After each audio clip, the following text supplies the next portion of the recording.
রায়পুরে চাঁদাবাজির নামে সন্ত্রাস, দায় নিচ্ছে কারা? লক্ষ্মীপুর জেলার রায়পুর উপজেলার ইদানিং অস্বাভাবিকভাবে বেড়ে গেছে সন্ত্রাসী তৎপরতা ও চাঁদাবাজির ঘটনা। সাধারণ মানুষের মধ্যে আতঙ্ক ছড়িয়ে পড়েছে। দোকানপাট, ক্ষুদ্র ব্যবসা, এমনকি গৃহস্থলী শান্তিপূর্ণ পরিবেশও আজ হুমকির মুখে। এসব অপকর্মের সাথে জড়িত কিছু চক্র নিজেদের বিএনপি ও জামায়াতের নাম ব্যবহার করে বিভিন্ন জায়গায় অশোভন আচরণ করছে।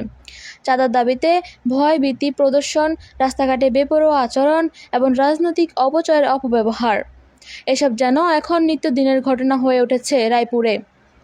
স্থানীয়দের অভিযোগ, এরা প্রকৃত রাজনীতির মানুষ নয়, বরং রাজনৈতিক দলগুলোর নাম ব্যবহার করে নিজেদের স্বার্থে সাধারণ মানুষের উপর চাপ সৃষ্টি করছে।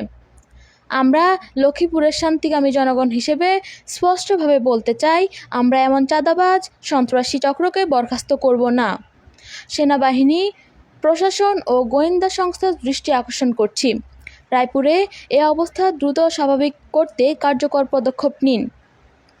প্রয়োজনে এলাকায় সেনা টহল দিন এবং এই অসৎ চক্রগুলোকে চিহ্নিত করে শাস্তির আওতায় আনুন।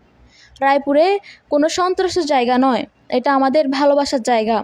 এখানে আমরা শান্তি চাই, নিরাপত্তা চাই। রাজনীতি হোক মানুষের জন্য।